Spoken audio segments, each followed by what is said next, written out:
اعوذ باللہ من الشیطان الرجیم بسم اللہ الرحمن الرحیم۔ سورہ مجادلہ کی 2 آیتیں پڑھ رہا ہوں، آیت نمبر 6، آیت نمبر 7۔ یوم یبعثہم اللہ جمیعا فینبئہم بما عملوا، جس دن اللہ تعالی ان سب کو اٹھائے گا اور ان کے کیے ہوئے کام ان کو بتائے گا۔ احصاہ اللہ ونسوہ، اللہ نے اس کو گن رکھا ہے اور وہ لوگ اس کو بھول گئے۔ واللہ علی کل شیء شہید، اور اللہ کے سامنے ہے ہر چیز۔ تھوڑی تشریح سن لیجئے، یہ ذہنوں میں پیدا ہونے والے اشکال کا جواب ہے کہ گناہوں کی اتنی کثرت اور اتنا تنوع، اتنے ہم نے گناہ کیے تو ان کا احصاء، ان کو یاد رکھنا بظاہر ناممکن ہے۔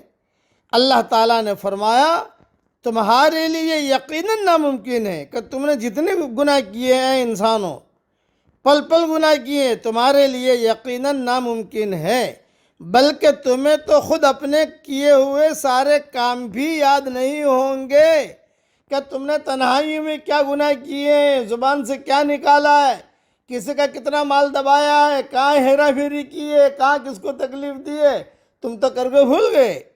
لیکن اللہ کے لیے یہ کوئی مشکل نہیں، اس نے ایک ایک کا عمل محفوظ کیا ہوا ہے۔ یہ ہے مطلب واللہ علی کل شیء شہید کا، ہر چیز لکھی ہوئی ہے۔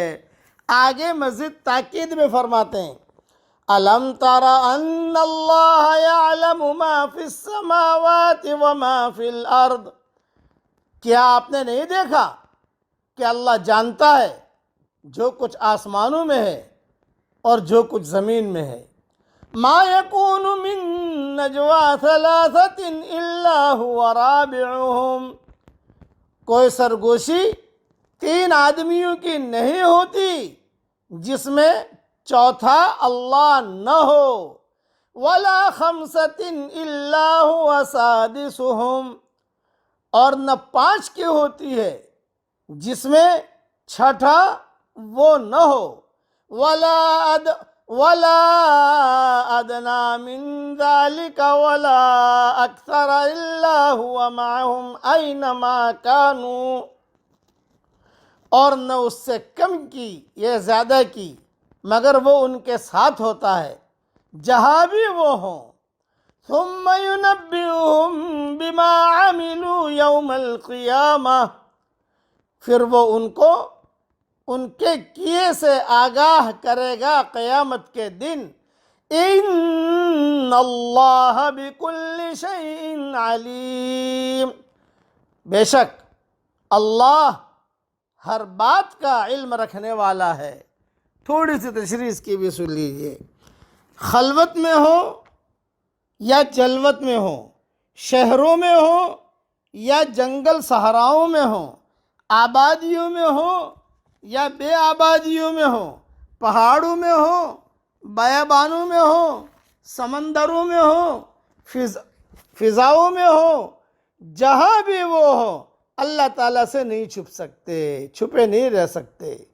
یعنی ہر ایک کو اللہ جزا دے گا، نیک کو اس کے نیکیوں کی جزا اور بد کو اس کی بدیوں کی سزا۔ نیک کو اس کے نیکیوں کی جزا ملے گی اور برے آدمیوں کو اس کے بدیوں کی سزا ملے گی۔ اللہ تعالی ہم سب کو یہ استحضار نصیب فرمائے، آمین۔ وآخر دعوانا ان الحمد للہ رب العالمین۔